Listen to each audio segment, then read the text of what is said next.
Kabupaten Malang, dan saya di kampus Kitasari CGP Angkatan 5 Kabupaten Malang. Ya, insya Allah kita hari ini akan membagikan ilmu, begitu kita belajar bareng, kita sharing bareng, ya, tentang budaya positif dan penerapannya. Ya, insya Allah nanti kita 1 jam ke depan kita akan membahas tentang ini, begitu ya. Lanjut.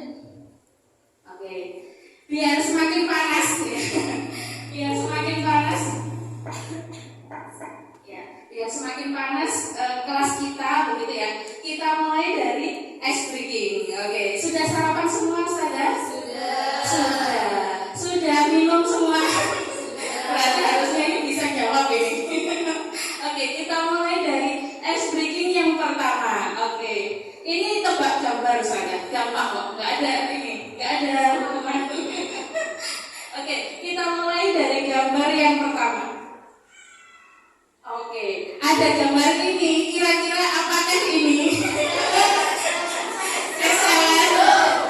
Es pisang hijau, apakah benar es pisang hijau?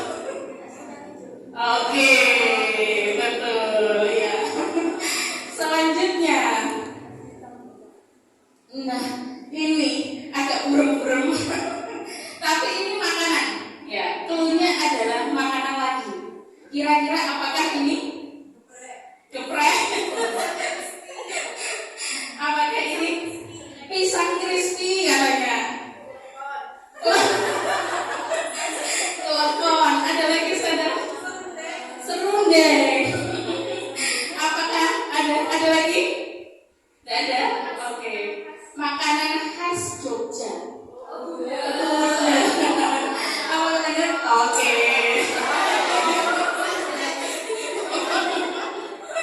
Iya. Memang mikrofnya ini biar menjebak memang sengaja. Oke, lanjut. Gambar berikutnya. Nah, jempolnya saja. Kira-kira siapakah beliau? Pak Jokowi. Ada yang lain? Anies. Siapakah ada lain? Yang lain? Pak Nadiem. Oke. Siapakah beliau? Kita cek. Betul, saudara. Masya Allah. Oke, terakhir ya Bubik ya. Oke, terakhir. Nah, cuma rambut dan apa ini? Megawati. Puan Maharani. Lagi hits ini. Oke. Siapakah beliau? Nah,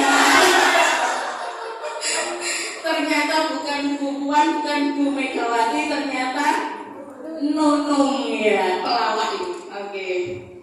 Jadi sudah ini ya, sudah pemanasan ya, sudah fokus semua ya. Oke. Kalau sudah, kita masuk ke tujuannya. Ya. Jadi Ustazah, kenapa kita berkumpul di sini? Yang pertama memang kita belajar bareng, Ustazah. Nah, selain itu, ya ini adalah berbagi pengalaman tentang penerapan budaya positif di lingkungan sekolah, begitu ya. Jadi intinya kegiatan ini itu kita sharing bareng, belajar bareng tentang budaya positif itu apa sih, begitu. Ya. Terus selanjutnya, nah, kita bikin kesepakatan kelas dulu ya. Jadi kesepakatan kelas ini adalah sesuatu yang nanti yang kita lakukan di dalam kelas ini. Kira-kira aturannya seperti apa? Misalkan apa ya kemarin? Misalkan harus aktif, saling menghargai, aktif begitu. Misalnya lagi ini apa namanya? Menjaga ketertiban kelas. Nanti membuat nulis sticky note ya, satu saja. Kira-kira apa? Ya, keyakinan belajar kita hari ini.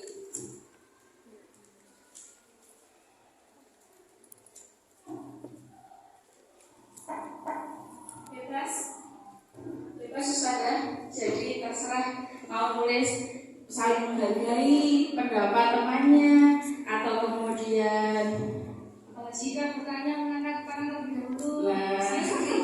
Boleh lihat HP santai. Banyak speakingnya boleh. Kalau nggak ditulis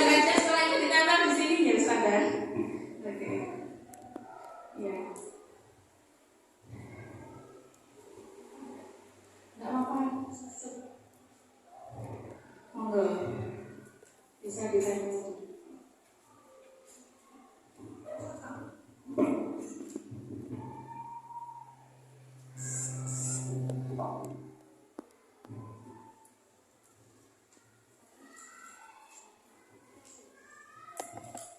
Berinteraksi, oke. Monggo yang lain.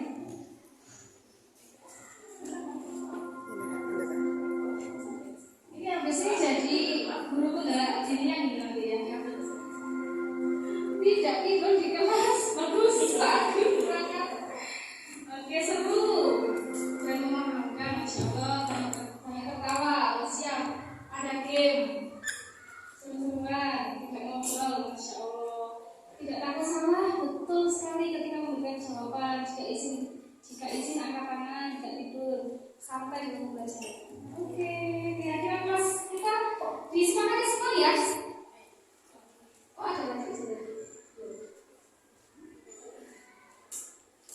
Kalau bertanya, menyebutkan nama, Masya Allah. Insya Allah disepakati semua nih. Oke, berarti disepakati semua ya. Insya Allah itu. Oke, jadi disepakati semua ya keyakinan kelas kita hari ini. Oke, selanjutnya, hari ini kita kan bahas tentang budaya positif, sahabat. Nah, apa yang ada di pikiran sahabat tentang budaya positif? Apa sih budaya positif itu? Ya, betul. Oke, budaya positif itu lawannya budaya negatif. Budaya negatif itu yang seperti apa?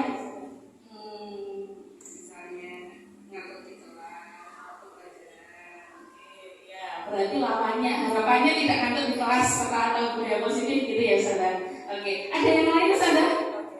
Budaya positif mungkin bisa lebih diartikan seperti perkataan yang positif, perbuatan yang positif. Jadi ketika kita kadang kita menyerah, itu diberi kata-kata yang positif seperti itu dan lain-lain, yang bisa membuat kita lebih maju lagi, lebih baik lagi. Oke, terima kasih, Masya Allah. Ternyata tidak hanya tindakan katanya. Tadi yang pertama kan tindakan, yang kedua dari Sada menyampaikan bahwa budaya positif itu juga dari kata-katanya, juga mungkin dari lingkungannya, begitu ya. Yang semua positif sehingga tidak takut untuk berperilaku macam-macam. Begitu kan? Oke, apakah betul seperti itu? Kita cek. Oke. Ya.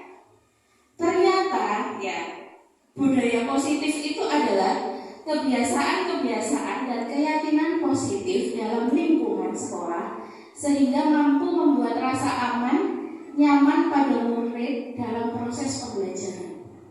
Artinya budaya positif itu tidak hanya cuma tindakan, tapi juga lingkungan.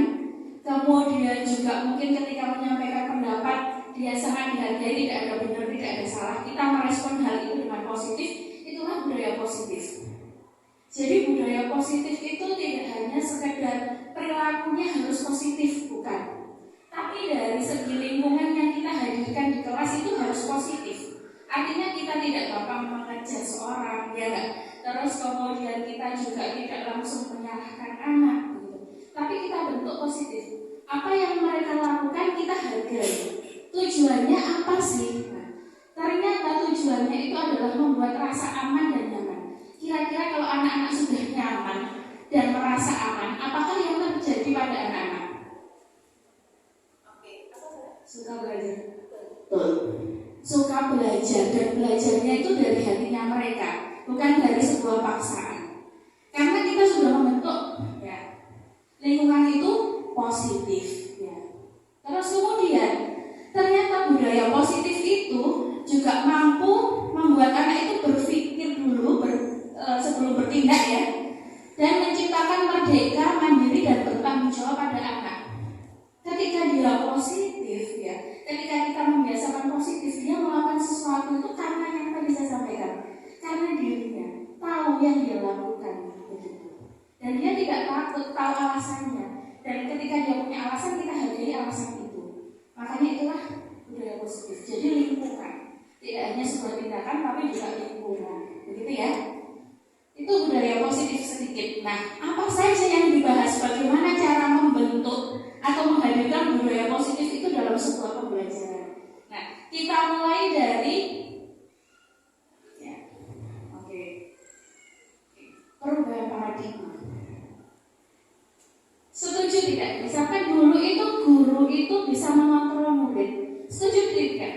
Guru itu bisa mengontrol murid. Oke, setuju. Terus kemudian bahwa kritik dapat membuat orang merasa bersalah, kemudian akan menguatkan karakter. Setuju tidak? Setuju.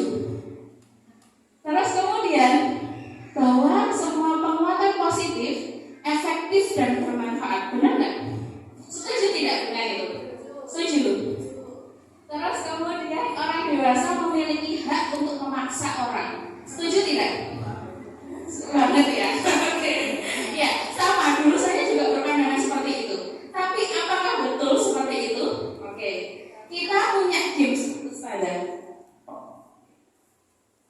Ya, saya berikan kertas ya. Saya berikan kertas. Ya, kelompokan ya sudah dua orang. Ya. Ini sama ini. Ya. Ya. Jadi berdua atau bertiga, kalau nggak berdua satunya nggak cukup begini ya. Ya, minta tolong saja ada kertas sticky note, silahkan ditulis hal paling penting atau berharga bagi Ustazah. Satu saja. Tentang prinsip boleh, tentang prinsip hidupnya Ustazah guys. Yang penting, misalkan bagi saya yang penting adalah suami. Misalkan, ya prinsip hidup. Satu aja prinsip hidup, ditulis di situ. Satu saja. Satu aja. Oke. Pilih satu aja. Oke. Kalau sudah, yang nulis tadi silahkan kertas itu dipegang. Pegang. Silakan dipraktekkan. Kira-kira teman satunya tadi yang nggak nulis bisa nggak membuka itu? Ya kan, itu prinsip kita. Kita jaga kan pasti ketika kita punya prinsip. Orang lain pengen mengambil itu, apakah bisa? Oke, coba dipraktekkan di Jetri. Oke. Bagaimana teman satunya bisa mengambil, caranya mengambil ini dari Bu Jetri? Oke. Bagaimana caranya kertas ini bisa diambil? Monggo. Boleh dimarahin Bu Jetri biar dikasihkan. Pakai siasat ini kita juga nggak apa-apa.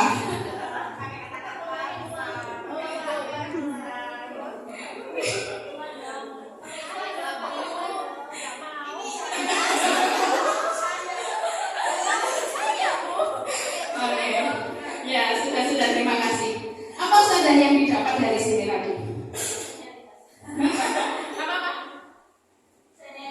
Senioritas. Kalau sudah senior nggak bisa nih. Senioritas. Kalau beliaunya senior, anak yang muda ini nggak bisa harus mengganggu bukan? Atau ada yang lain? Monggo bisa nggak tadi? Nyoba membuka temannya, punya temannya. Kira-kira. Bisa, tapi kita nggak bisa memaksa orang. Oke, bisa tapi tidak bisa memaksa orang. Yang berhak membuka sama menutup itu siapa? Yang punya sendiri. Artinya apa? Pernyataan ini tadi benar nggak? Bahwa kita bisa mengontrol anak, bahwa kita ya bisa memaksa anak. Benar nggak pernyataan itu? Ya, bahwa ternyata kita itu hanya bisa memberikan masukan atau cuma bisa menguatkan motivasi, tapi yang sebenarnya bisa yang mengetuk hatinya adalah dia atau merubah adalah dia sendiri. Benar nggak? Ya. Jadi ada sebuah perubahan paradigma. Kalau dulu guru itu harus memberi. Saya pokoknya 1 tambah 1 adalah 2. Sekarang itu nggak begitu.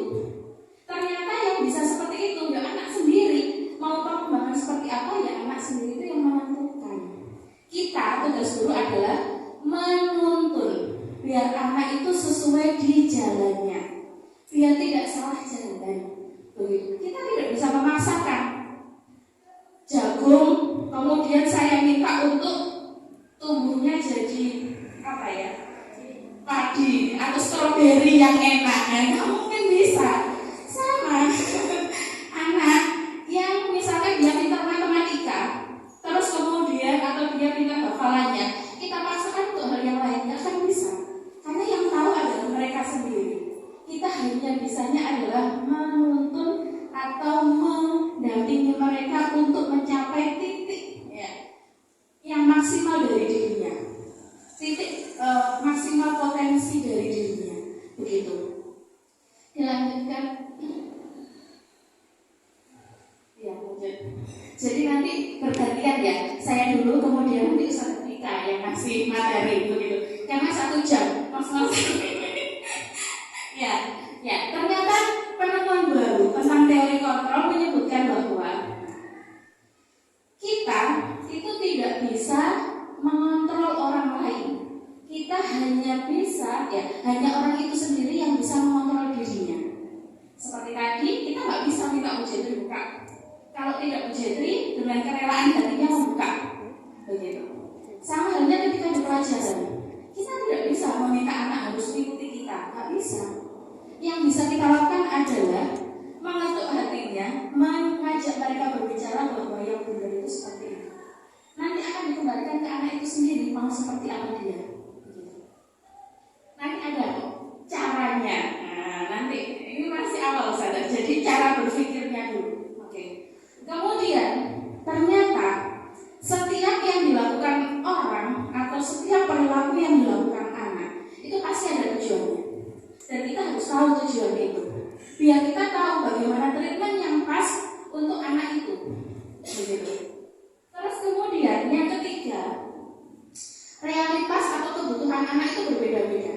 Nanti kita juga akan belajar tentang kebutuhan manusia, kebutuhan anak itu apa. Insya Allah nanti akan disampaikan oleh Ustaz Fika. Kemudian yang terakhir, prinsipnya anak itu adalah cara berpikir menang-menang. Menang-menang itu apa sih? Artinya terbebas dari yang namanya intimidasi. Nanti bagaimana bisa memunculkan menang-menang itu nanti akan kita bahas.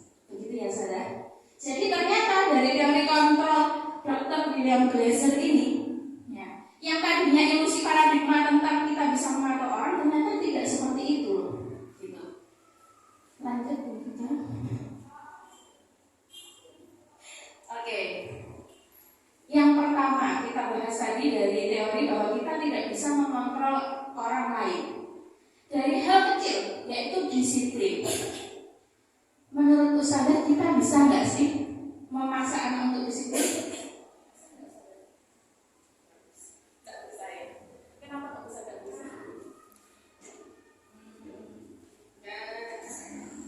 Kalau bukan dari dirinya, kedisiplinan itu harus Masya Allah, langsung paham tadi dari teori yang sebelumnya langsung berubah ya, bahwa ternyata kita itu tidak bisa memaksakan disiplin. Karena arti kata disiplin positif itu adalah seorang anak itu bisa mengontrol diri dengan menggali potensi agar mencapai tujuan mulia. Jadi ketika seorang anak itu tahu tentang nilai-nilai yang berharga, ya, anak itu pasti tidak akan melakukan perilaku yang menyimpang. Itu prinsipnya. Karena ternyata disiplin itu adalah dia itu bisa mengontrol dirinya anak itu untuk tidak melakukan perilaku menyimpang. Karena tahu bahwa ada nilai yang lebih penting daripada itu, atau nilai yang dipegang oleh dia. Logikanya adalah ketika anak itu misalkan tahfidz, ya kan, tahu punya hafalan dan lain sebagainya, pasti dia akan bisa mengontrol. Saya harus berperilaku seperti apa biar hafalan saya itu aman atau biar terjaga, begitu kan? Nah, artinya itu sudah tumbuh dari dirinya. Nah, yang perlu kita lakukan ketika ada anak yang sekarang masih menyimpang, bagaimana itu bisa muncul dari anak itu sendiri cara berpikirnya, begitu. Nanti yang lanjut. Oke. Nah, yang perlu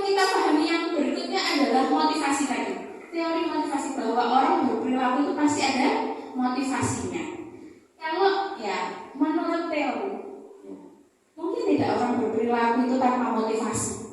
Mungkin tidak. Saya pokoknya harus melakukan gitu. Mungkin tidak orang melakukan atau anak melakukan hal seperti itu tanpa ada motivasi sama sekali. Terus ada berangkat misalkan, kalau berangkat jam 7, kenapa kok berangkat jam 7? Ada ceklok, soalnya kalau nggak ceklok nggak dapat uang transport. Nah, pasti ada alasannya nggak sih kita berperilaku itu? Nah, ternyata ya kalau menurut teori motivasi, orang berperilaku itu ada 3 motivasinya. Yang pertama adalah menghindari hukuman. Jadi orang anak disiplin, kemudian mungkin kita datang tepat waktu, itu mungkin karena biar tidak dihukum atau tidak dipanggil oleh kepala sekolah kita. Mungkin begitu, ya. Terus datang pagi daripada nanti saya di apa itu namanya dijewer sama ibu kepala sekolah, ya, begitu. Yang kedua, dan itu motivasinya dari eksternal, dari orang di luar kita, karena kepala sekolah, karena uang transport itu datangnya dari luar itu. Iya.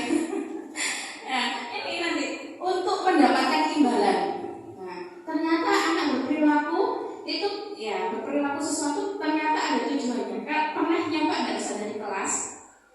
Kalau misalkan ngasih pertanyaan yang betul, saya kasih hadiah, langsung semangat, ya kan? Kalau kita nggak ngasih hadiah, ya mas nggak ada semangatnya, pernah? Nah, itu adalah dia berarti bukan karena kesadaran dia untuk aktif di kelas, tapi karena sebuah imbalan, reward yang ingin dia dapatkan. Nah, nanti apa efeknya? Nanti akan disampaikan oleh Bu Vika. Kenapa itu? Nah, itu nanti akan disampaikan oleh Bu Vika.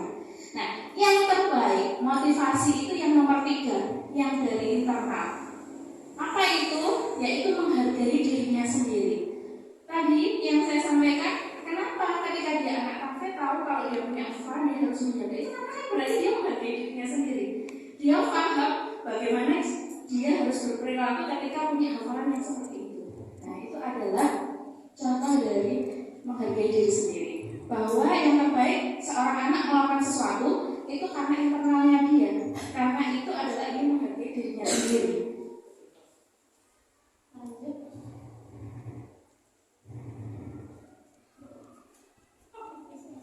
Oke, terakhir keyakinan kelas. Nah, keyakinan kelas ini apa? Jadi untuk membuat tadi ya disiplin, kemudian biar membuat anak tadi motivasinya dari intrinsik atau dari dalam dirinya, mungkin bisa dipraktekkan. Sudah dipraktekkan atau belum? Kalau belum mungkin bisa dipraktekkan. Jadi ini adalah membuat keyakinan kelas di awal. Mungkin sebelum pembelajaran awal tahun ajaran baru, ya, atau mungkin awal kita masuk di kelas itu boleh, atau kalau kita sudah terlanjur ya di tengah-tengah nggak apa-apa. Intinya, tapi yang bagus itu di awal. Kenapa? Mereka masih belum begitu kenal kita, jadi kita masih saling mengenal. Terus kemudian kesepakatan itu dijalankan. Keyakinan kelas ini adalah tadi untuk mendukung keyakinan intrinsik, di mana keyakinan kelas itu menggerakkan anak ya untuk mengikuti peraturan itu, tapi keyakinan kelas itu datangnya dari mereka sendiri. Misalkan seperti ini. Ini contoh. Jadi anak diminta kira-kira ketika pelajarannya ustazah gimana ya aturan di kelas kita gitu. Bukan dari kita, kalian harus tidak boleh ngantuk gini-gini. Itu dari mereka itu. Itu dari kita. Akhirnya mereka terkadang ngantuk di kelas. Tapi kalau itu dari mereka sendiri, harusnya bisa dari intrinsik orang ya, dari dalam, motivasinya dari dalam anak itu. Jadi dimulai dari hal-hal kecil seperti ini. Coba tuliskan aturan kita atau keyakinan kelas kita ketika di kelas itu harus bagaimana sih? Kita harus bagaimana sih ketika di kelas itu? Gitu. Menghormati ustazah, tidak boleh ngantuk. Nanti akan ngomong macam-macam. Bu Vika kemarin sudah nyoba juga ya? Ya. Ini contohnya, ini kalau di kelas saya pakai sticky note sama dengan ini misalkan. Apa sih? Ya disuruh nulis. Kira-kira apa keyakinan kelas kita begitu. Terus kemudian yang lainnya. Nah ini mereka tempel seperti tadi saja contohnya dari anak-anak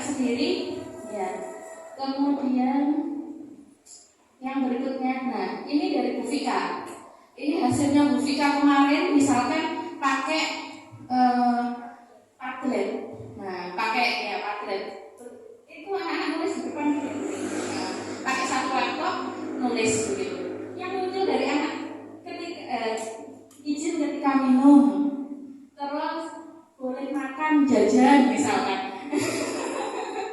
Terus kemudian tertib di kelas, apakah semua harus kita turuti? Nah, nanti itu tergantung kesepakatan kelas mereka. Nanti kita yang mengarahkan, makanya guru itu tugasnya menuntun. Kalau misalkan makan di kelas, benar tidak? Kita hanya memberi kata-kata pertanyaan-pertanyaan pemantik atau pertanyaan-pertanyaan yang bisa membuat daya kritis atau nalar atau motivasi intrinsik itu muncul. Kalau coba temanmu kalau nulisnya begitu sesekali, misalkan apa ya tadi? Ya itu tadi, boleh jajan. Kalau boleh jajan kira-kira gimana? Bener enggak ini kalau di kelas kayak gitu? Misalkan gitu kan?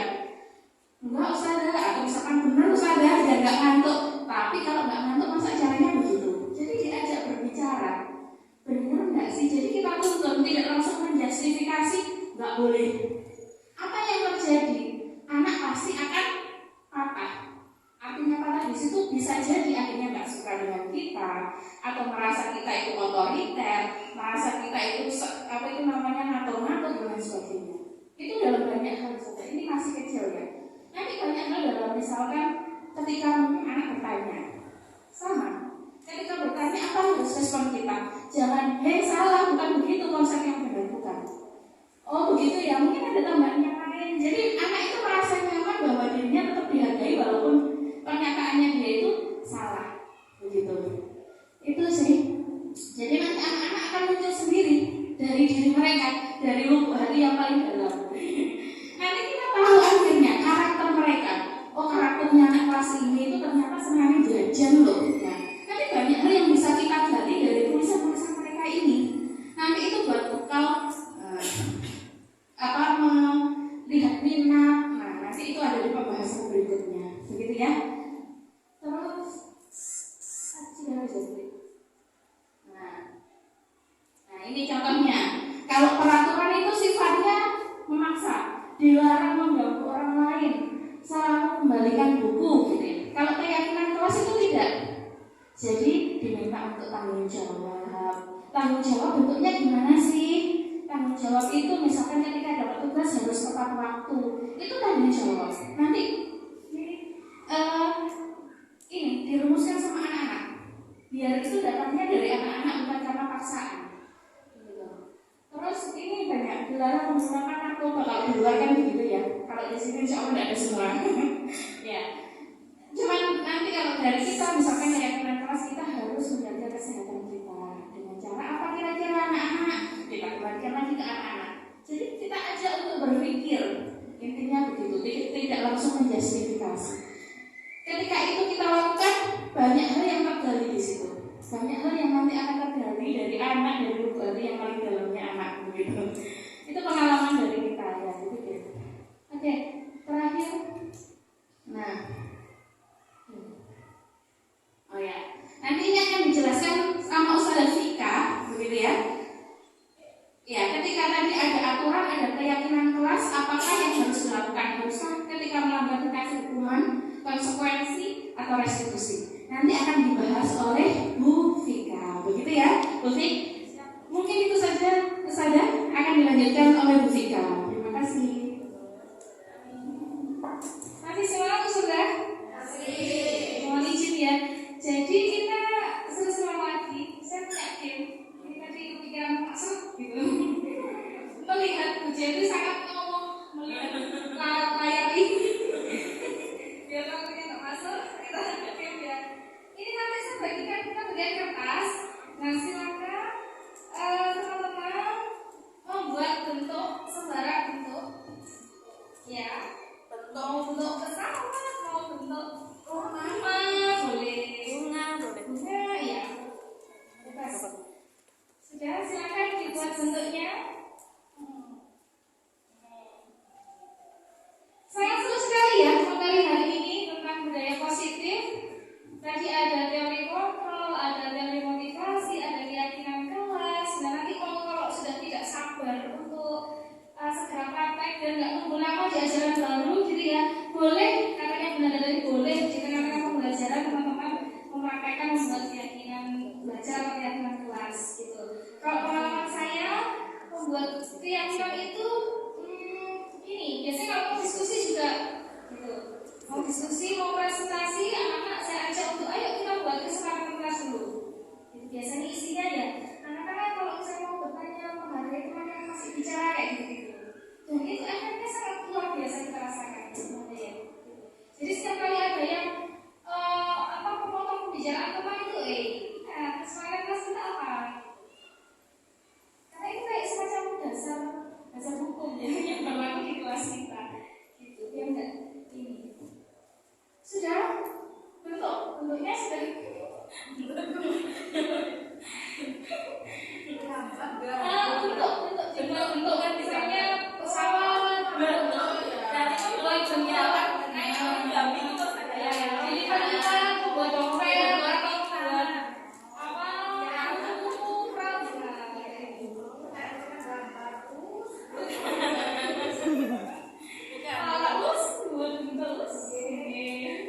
biasanya kan kalau kita muncak ya, nah, bukit ataupun gunung, ketika kita naik ke depan, naik ke atas, kita jangan ketika kita di perjalanan kita harus membantu orang lain seperti itu. Nah, ketika kita sudah di atas, kita pasti akan turun lagi, entah itu kapan, baru ya. Nah, jadi kita turun lagi, kita akan menemui orang yang sama ketika di perjalanan. Nah, ketika kita turun di perjalanan, itu orang lain yang kita tolong waktu kita ke atas itu akan menolong kita. Jadi dibalik seperti itu. Nah, itu adalah jadi orang yang menolong kita itu akan menyokong kita ke atas lagi seperti itu. Mendorong. Oke. Ini hampir ke filosofi kan?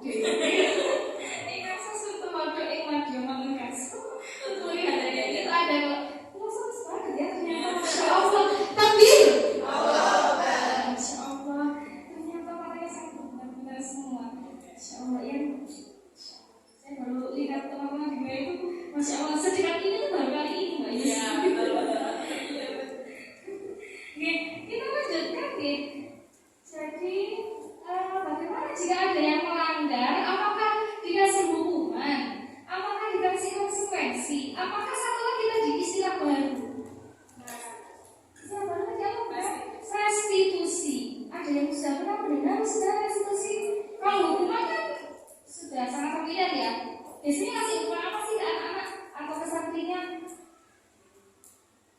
Dijemur? Ya. Pas ngomong mandi ya dijemur sekali. Kalau sudah titik. Kadang suruh menjelaskan kalau mereka nggak perhatikan ngobrol sendiri, suruh bertanya dosen yang barusan bisa menjelaskan. Perhatian jelas itu ya, kan suruh berdiri. Kalau konsekuensi, pernahkah memberi konsekuensi kepada santrinya? Apa ya bedanya dengan hukuman? Konsekuensi Mbak ya? Pernah nggak Mbak ya? Memberikan konsekuensi kamu? Tak kasih konsekuensi ini karena kamu ini.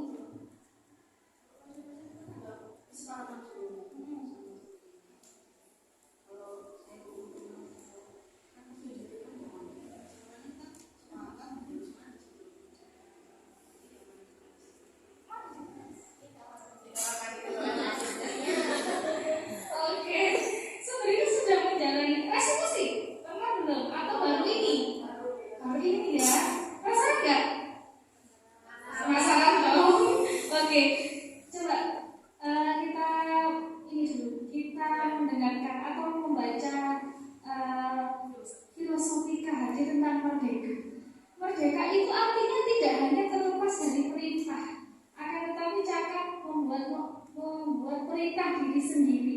Artinya kalau misalnya ya kita sering menemui anak-anak yang sudah alumni kita mungkin ya berkerudung pendek, berarti dia sudah merdeka apa belum ya? Belum, karena dia belum bisa memerintahkan dirinya sendiri untuk berkerudung sesuai dengan syariat kan gitu ya. Nah, gimana nanti kita membuat anak-anak itu merdeka? Gitu. Next. Nah, kita coba lihat apa bedanya hukuman, konsekuensi dan restitusi. Coba ada diklik itu yang ada. Diklik garis ini link. Semuanya itu satu garis. Semuanya. Nah, saya dilihat hukuman itu adalah ternyata sesuatu yang menyakitkan. Kalau konsekuensi sesuatu yang terjadi, restitusi adalah sebuah pilihan. Jadi hukuman itu yang pokoknya yang bersifat menyakitkan, dan itu datangnya dari guru, membuat dia tertekan, membuat dia menjadi pendendam, dan kayak gitu. Itu justru hukuman. Nah, nanti kalau misalnya kita beri hukuman terus dia dendam ke kita, orang-orang ban motor orangnya jangan kita Messi pas pulang, dia dendam begitu. Nah, korban mendapat keadilan, korban bisa diabaikan. Kalau restitusi korban mendapatkan ganti. Kemudian biasanya kalau hukuman peraturannya adalah ini, kamu harus begini. Itu hukuman. Gitu. Kalau konsekuensi lebih ke yang tidak bersifat fisik lah, biasanya kayak cuma coba bilang jelaskan apa yang udah sudah jelaskan. Nah, kayak gitu itu konsekuensi. Kalau misalnya push up 10 kali karena kamu terlambat itu hukuman. Gitu. Nah, bagaimana dengan restitusi? Restitusi ini adalah sebuah cara yang dianggap paling baik untuk menghadapi masalah-masalah si anak-anak. Begitu. Next, jadi restitusi itu sifatnya nanti akan jangka panjang, itu dibuat apa ya, semacam anak itu diajak ngobrol, dipanggil, diajak ngobrol, kenapa kamu kok melakukan itu? Nanti ada tahapnya ya.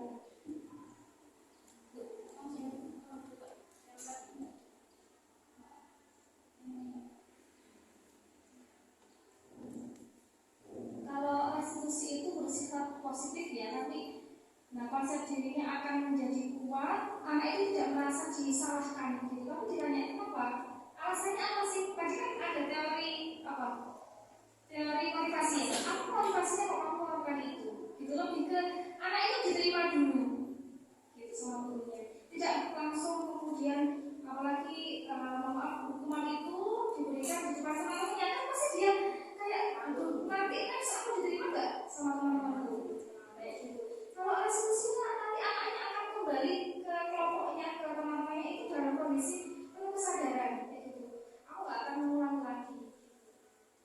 Ya, kemudian nanti kita lihat ada nanti kalau PPT aja. Nanti kita akan melihat bagaimana praktek restitusi.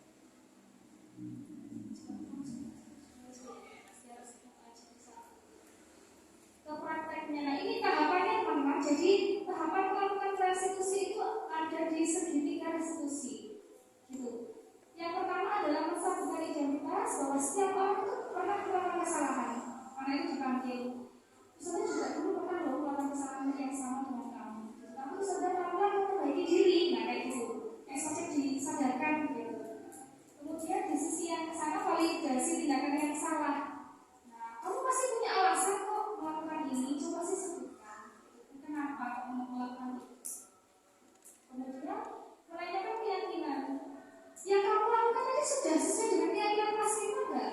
Gitu. Kalau belum, apa sebutkan keyakinan yang sudah kita sepakati? Yang sudah kamu lakukan apa? Dia nggak bingung teman-teman. Ini kita sudah mempraktekkan segitiga restitusi. Nah, sedikit sedikit. Ini kelasnya beranda. Kasusnya adalah terlambat. Nah, dia terlambat. Nggak bisa terlihat sampai.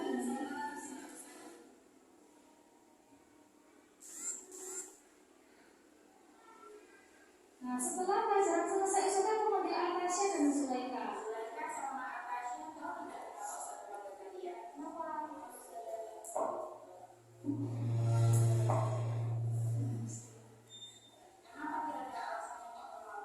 Kenapa kok terlambat? Karena saya kan, kenapa kok terlambat? Ya, pasti setiap orang itu sama. Ya, mungkin teman-teman yang lainnya juga pernah terlambat, gitu ya. Tapi kira-kira apa sih alasannya? Masa alasannya karena ada urusan di asrama? Kali ini kenapa? Masa hanya karena ada urusan di asrama? Kayaknya Bunda belum yakin ini. Ini gali informasi.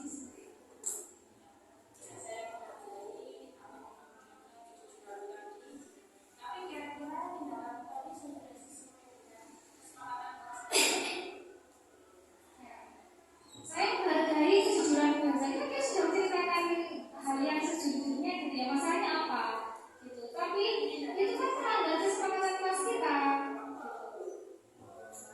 Tidak kamu sudah tahu apa belum?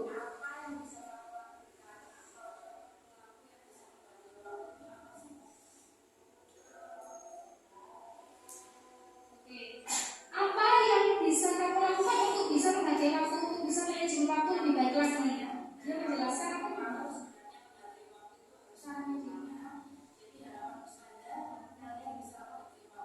bangun tempat lain yang penjelasannya apa? Nah, solusi itu tadi bangun tepat waktu, kemudian tidak tidur sebelum berangkat. Tidak tidur sebelum berangkat. Ya masih ada ya anak yang tidur sebelum berangkat itu. Nah, Solusi itu muncul dari dirinya sendiri, tidak dari Gunanda.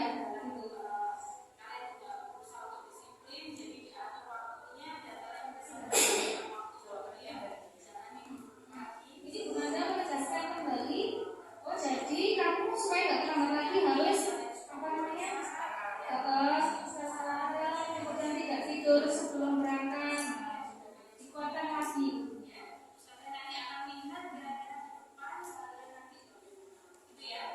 Jadi restitusi ini tidak hanya berhenti ketika Anda sudah dipanggil keluar begitu saja, tidak, tapi juga akan dilihat diberlanjutkan begitu. Atau bahkan nanti misalnya Gunanda titip ke saya, pas kebetulan saya ngajar Atasya gitu. Jadi oh itu masih terlambat enggak? Nanti kalau terlambat ya direstitusi lagi. Ini kasus yang terlambat. Kalau saya menjumpai anak yang tidak mau berkelompok, nggak bisa, terlalu besar. Sebentar ya.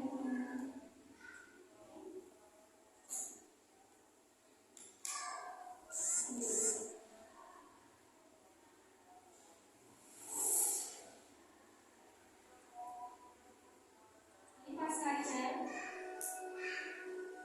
kemudian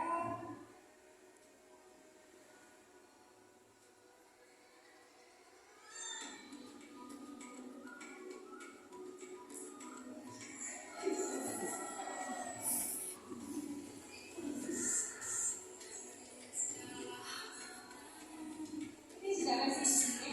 Ini pas ngajar terus ada anak yang saya suruh membagi kelompok itu, tapi ada 2 orang yang tidak saling menerima. Dia nggak terima satu kelompok. Sebenarnya nggak ya dengan sederhati, dia nggak terima, berarti nggak terima ini. Coba di apa ya? Nah ini.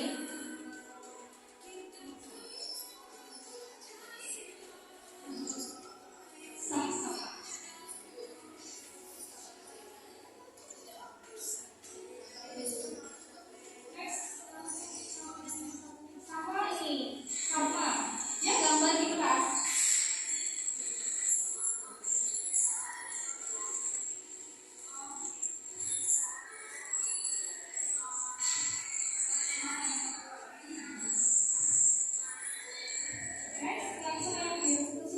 Nah ini saya panggil ke kantor.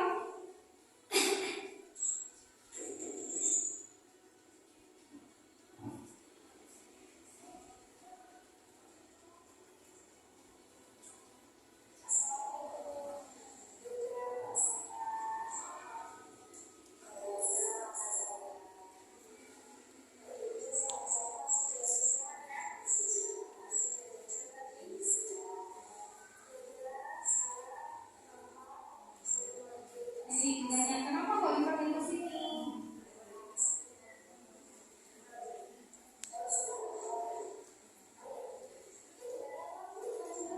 Dia nggak sadar. Saya waktu itu hanya memperhatikan, tapi enggak. Apa namanya, dia nggak sadar kalau ternyata saya perhatikan dia bertengkar sama temannya.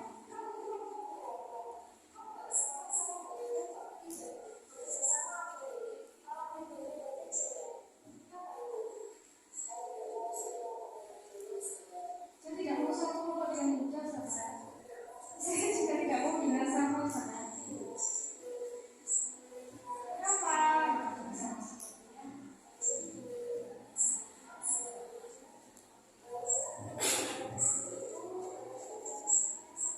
Gambaran restitusi seperti itu, teman-teman. Jadi sudah ada gambaran nih. Ini anaknya nggak cuma ramai langsung gitu. Dan coba lihat, amati wajah sendiri dengan wajah Anda. Tadi kan tidak ada seram-seramnya gitu ya.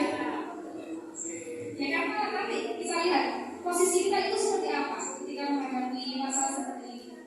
Oke, nanti ini bisa diakses di YouTube kita. Subscribe. Nah, kira-kira kenapa deh kok masih ada anak-anak yang melanggar datang terlambat, padahal ya nggak pakai naik motor ke sekolah kan, tinggal jalan, jalannya juga nggak jauh.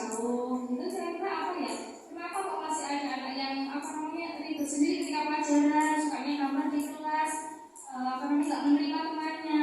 Nah, setelah kita pelajari ternyata apa yang menyebabkan? Karena kebutuhan dasarnya belum terpenuhi, begitu. Nah, apa saja kebutuhan dasar manusia? Ini tidak hanya anak-anak saja nih, guru-guru juga demikian. Biasanya kok kenapa kok ada guru yang maaf ya emosi yang kenapa ada masalah kan di rumah? Atau belum makan nasi tadi pagi, nah belum sarapan dan sebagainya. Ini ada 5 kebutuhan dasar yang harus dipenuhi, gitu. Yang pertama bertahan hidup, jadi dengan harus makan, gitu, biar bisa bertahan hidup, biar nanti ngajarnya juga bersemangat dan tenang. Gitu. Yang kedua adalah kesenangan. Nah, dia punya hobi apa misalnya di rumah hobi apa yang bisa disalurkan. Kemudian anak juga demikian, kesenangannya apa sih? Jangan-jangan si Salma tadi gambar karena di asrama dia nggak punya waktu untuk gambar misalnya, atau dia karena sukanya gambar, punya hobi gambar, di asrama nggak dapat waktu untuk gambar, hanya gambar di kelas. Akhirnya kebutuhan kesenangannya dia tidak terpenuhi. Gitu. Yang ketiga adalah kasih sayang, dan rasa diterima ini sangat penting banget, apalagi anak-anak sekarang. Maaf nih, kadang kan ada yang merasa insecure, kan anak sekarang insecure begitu. Padahal dia itu bisa, dia tuh mampu. Ada yang anak kafir, kemudian ternyata harus pindah ke itu dengan berbagai masalahnya, itu kan kita yuk agak miris gitu. Padahal dia sebenarnya bisa. Kadang dia mungkin butuh didengarkan apa sih keluhannya, gitu, rasa kasih sayang kita. Sama juga dengan ya rasa kasih butuh kan kasih sayang, kasih suami, kasih sayang orang tua mungkin yang belum menikah, gitu. Yang keempat adalah penguasaan. Nah, ini kenapa kok masih ada anak yang ketika di dirinya atau di sekolah itu kok masih nggak menguasai pelajarannya, gitu kan? Ada apa? Mungkin dia lama nggak masuk, akhirnya dia nggak menguasai materi. Treatmentnya seperti apa? Kita bisa ya kasih kebutuhan penguasaan ke anak itu dengan kasih tambahan materi, tambahan. Kemudian kebebasan. Nah ini penting. Jadi itu kebebasan juga ya. Kebebasan berekspresi bisa jadi membuat quotes, membuat caption dengan rasa yang bebas tanpa intervensi. Nah itu juga ternyata kebutuhan kita, demikian juga anak-anak gitu. Makanya kan dia dikasih waktu untuk free, ya me time. Nah kita butuhkan ke bunda semua kan begitu ya. Itu juga kebutuhan kebebasan. Ini harus terpenuhi ya teman-teman ya. Jadi supaya tidak pijakan anak-anak berperilaku itu ini sebenarnya. Kenapa kok ada yang terlambat? Kenapa kok ada yang suka gambar di kelas ya Pak? Nah, lalu posisi kita sebagai guru untuk menumbuhkan disiplin positif itu seperti apa? Sebenarnya ada 5 posisi kontrol namanya yang akan kita pelajari. Coba ditunjukkan 5 posisi kontrol. Nah, nanti posisi yang akan kita jalani yang mana? Yang pertama ada posisi penghukum. Nah ini posisi penghukum berada di posisi yang kalau misalnya peringkat 1 sampai 5 itu dia peringkat 5 ya. Gitu. Jadi kalau bisa kita jangan di posisi ini. Biasanya identik dengan dia menghardik, menunjuk-nunjuk. Kamu itu ya sudah bilang harusnya kamu harus selesai kok nggak selesai gitu. Saya dulu kamu jalan melangkah sebenarnya, tapi sekarang sudah tobat. Membuat orang merasa bersalah. Nah itu berceramah dan mengatakan seharusnya saya itu kecewa sama kamu. Itu hampir ini itu peringkat 4. Kalau misalnya juga ini 1 sampai 4.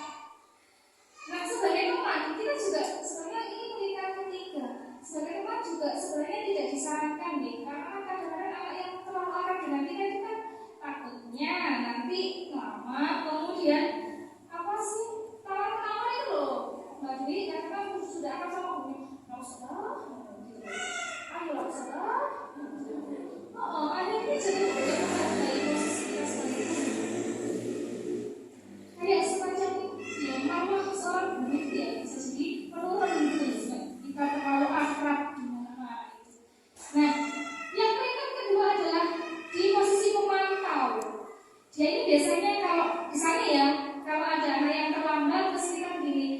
loh Kak, sekarang jam berapa? Begitu. Jam berapa kamu baru datang ke kelas? Ini kan waktunya matematika.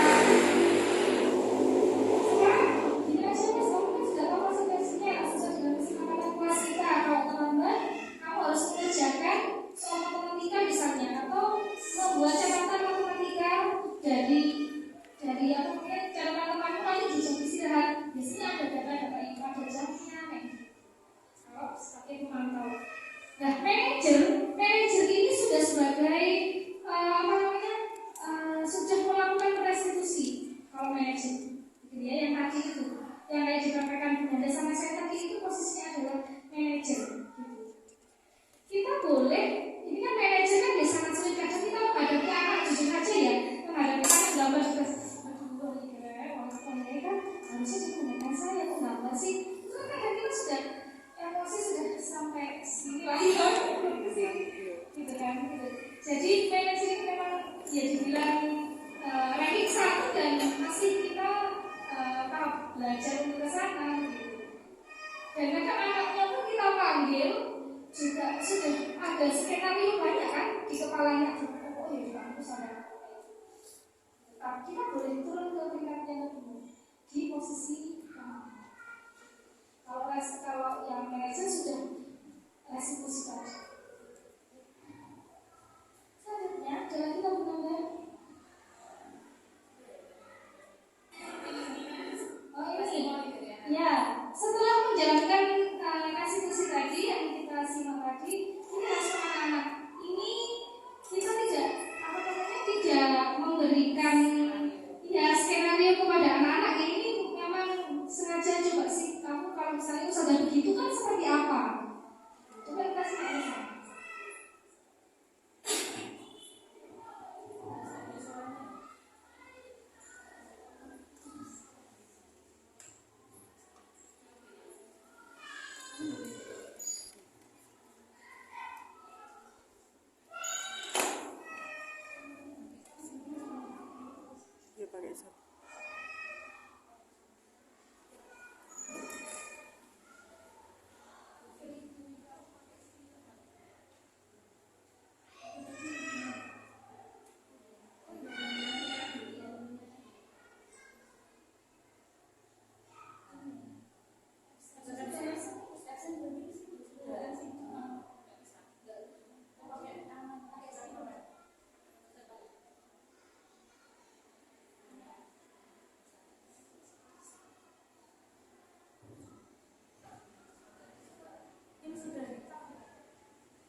Jadi kalau boleh saya tarik benang merah, resolusi ini sama dengan kayak kita bertabayun gitu ya ke anak-anak gitu. Dan solusinya langsung dari mereka. Kita tidak kemudian kamu harus begini enggak.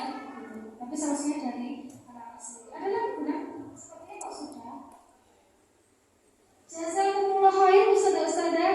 Mungkin ada yang mau ditanyakan atau di-sharingkan, monggo. Tadi pertanyaannya Mbak Yeni sudah ya. Kalau zaman SMP gimana? Kalau zaman SMP gimana? Kita ada lagi? Oh gitu, masalahnya di SMP. Di sini masalahnya muncul apa sudah?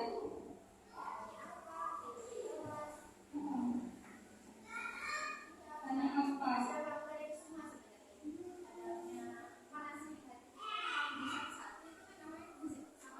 Iya, kasih ya.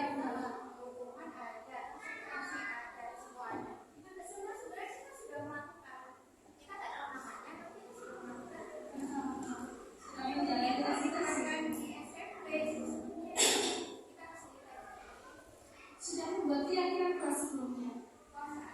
Enggak belajar. Salah satunya apa?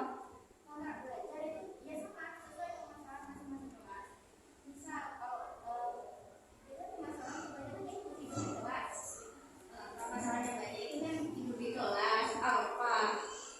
Itu yang paling urgent ya. Kalau semuanya kayak terlambat, tapi itu mungkin nggak setiap hari. Tapi kalau apa di dunia itu kayak langganan gitu loh. Saya nggak tahu kalau akademik, saya nggak tahu ya. Tapi kalau di dunia yang urgent itu, kadang mereka kita udah ngorek-ngorek dari sifat, ternyata di dunia pagi itu mereka sering apa, tapi di akademik enggak. Gitu loh. Jadi kita ngerasa beda ya. Gitu maksudnya kalau itu diterapkan di dunia apa seefektif di akademik gitu. Apalagi untuk anak SMP. Oh dan ini maaf, saya perbaiki dan juga masalah jamnya ya. Kalau di akademik jamnya itu kan jamnya jam fresh pagi sampai efektif kan. Kalau kita kan subuh dan sore, nah itu kadang-kadang itu yang susah.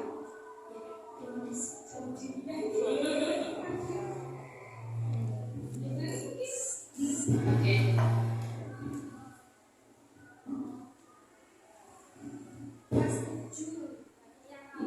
Ya.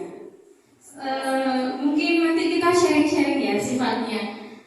Jadi mungkin kalau dari saya sebenarnya kalau misalkan restitusi itu sudah dilakukan gitu, keyakinan kelas itu sudah dilakukan, pasti kita tahu kan kenapa anak itu pasti ustazah males gini kita tahu sebenarnya.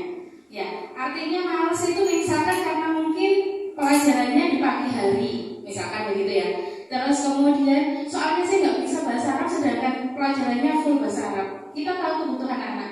Oh ternyata butuhnya anak itu penguasaan tadi loh, begitu kan? Terus kemudian juga dia pengennya adalah di apa kebutuhan tadi misalkan dipenuhi kasih sayangnya misalkan. Artinya itu yang kita lakukan bagaimana bisa mencukupi itu. Misalkan kalau anak misalkan butuh penguasaan dia nggak bisa. Mau nggak mau kita harus mau memberi tambahan dasar untuk mereka. Misalkan dia tidak butuh penguasaan atau misalkan jadi ada waktu tambahan untuk pelajaran tambahan ya ketika dia tidak bisa. Kalau nggak gitu misalkan, mungkin kalau saya buat pelajaran itu menyenangkan. Salah satunya dengan cara game. Seperti tadi banyak gamenya. Mungkin begitu ya. Jadi mungkin begini saja menyambung kata. Tapi dengan LCD, kemudian ada yang gerak-gerak, ada video-video, itu akan mungkin menggugah. Oh, saya pengen deh, misalkan ketika pelajaran apa ya di dunia, fikih hadis misalkan, sirah misalkan, kasih contohnya videonya, misalkan begitu. Anda kesimpulan tanyakan satu-satu. Anak biasanya jadi ya kecuali kalau nanti tahfidz itu kan memang nggak bisa ya, karena memang dia harus setoran.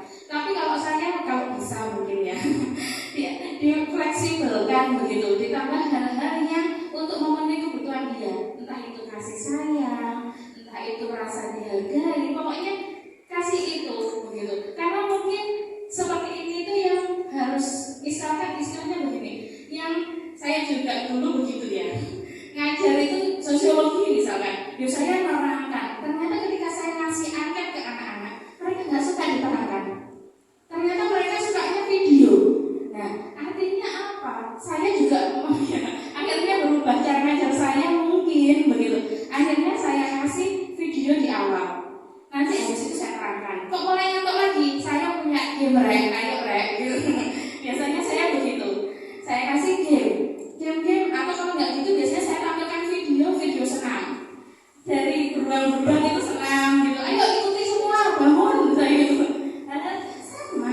kejadian itu juga di akademik pun begitu. Tinggal bagaimana nanti kita sebenarnya yang apa itu nanti mungkin di part berikutnya ya, mungkin kita bisa kasih ya. Maksudnya pengalaman kita gitu mungkin ya. Mungkin kayaknya siap ini. Gitu. Mungkin begitu saja. Karena memang nggak mau restitusi itu ya. Apalagi kalau kita dulu saya ingat dapat dari Umi ya memang hukuman atau konsekuensi. Mungkin begini. Jangan menggunakan kata hukuman, konsekuensi. Ketika sudah bikin kontrak belajar, kemudian sudah melakukan restitusi, kok pancet? Ya, mau nggak mau kita kasih konsekuensi. Kita sudah lokasi apa itu namanya?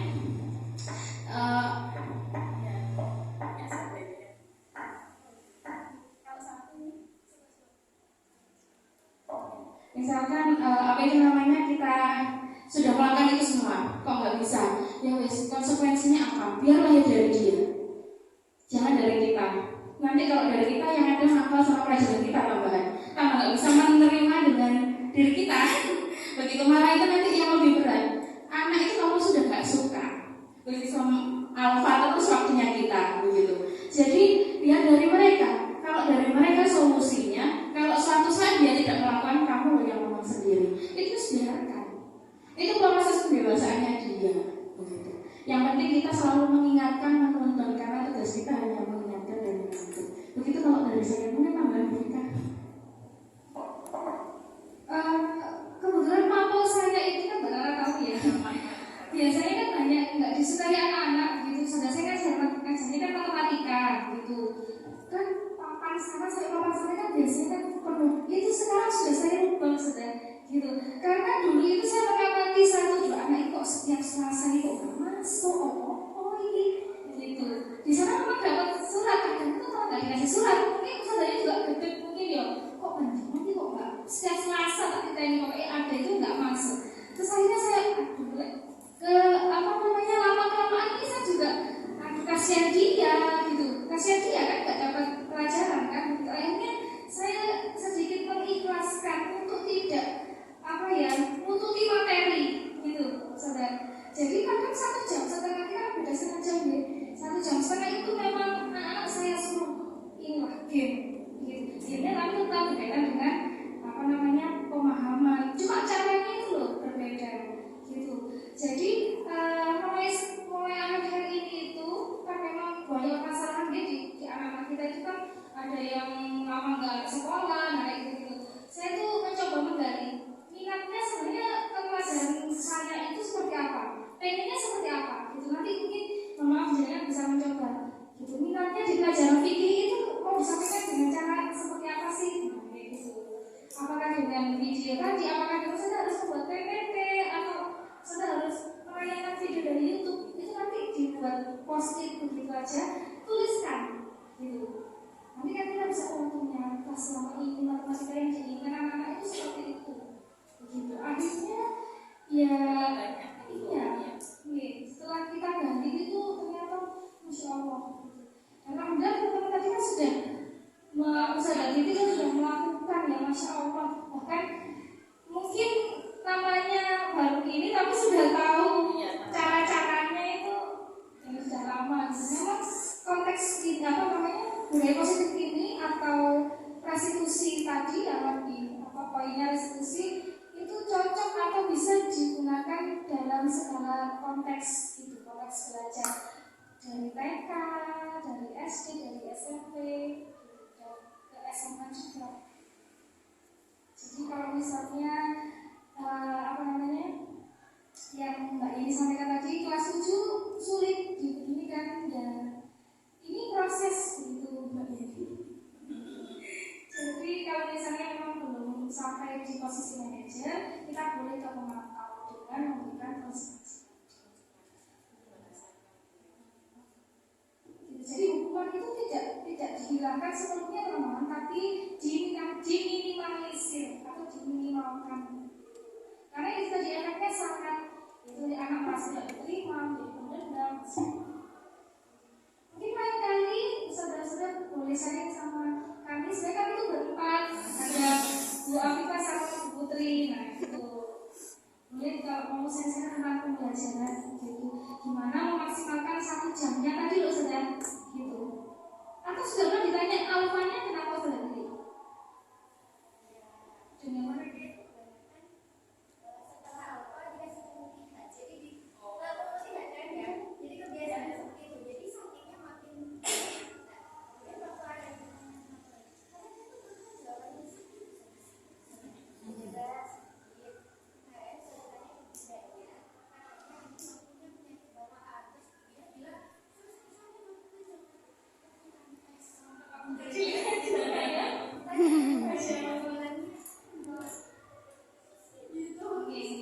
Mungkin kalau masih sulit dari begitu kita cari sisi lainnya atau mungkin dari sisi kitanya gitu. Coba sih ada sedikit yang mungkin bisa kita ubah gitu supaya itu mau masuk maksudnya gitu. Kita sama-sama belajar gitu. Jadi kadang waktu itu guru matematika itu teman saya satu jenjang begitu kelas 10-nya Bapak sudah sampai jauh, kelas 10 saya ya itu karena mungkin kebutuhan kelas gitu nih, dan anak-anak di kelas itu beda-beda gitu. Adik kelas Bapak mungkin yang sudah sangat terus gak perlu dia itu termotivasi lah. Anak saya mungkin itu butuh sentuhan-sentuhan yang agak sedikit berbeda. Itu sih teman-teman yang bisa kita sharingkan hari ini. Ada lagi? Sudah. Jadi juga benar ya. Masih sama bulan. Tidak usah kita berdua. Tapi kalau dinyalakan berdua-duanya ini aja. Oke. Ya, terima kasih banyak Ustazah Jazakallahu khair buat waktu, kemudian semangatnya. Masih semangat ya Ustazah? Oke. Ya, kita manggil teman-teman dari dunia kayaknya. Semuanya sungguh positif sekali. Terima kasih teman-teman. Salam buat saudara sama satu motivasi yang sudah mengizinkan dan dengan semua bertemu kami. Ya, oke. Mungkin kita akhiri walaupun tadi lupa ya kita.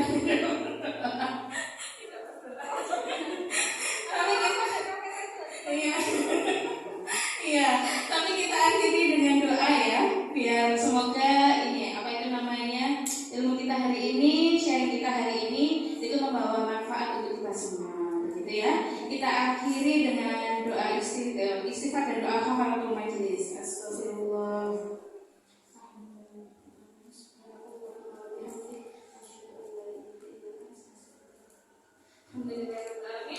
Dari kita terakhir. Assalamualaikum warahmatullahi wabarakatuh. Ya, Ustazah minta waktunya buat foto bersama ya, buat dokumentasi.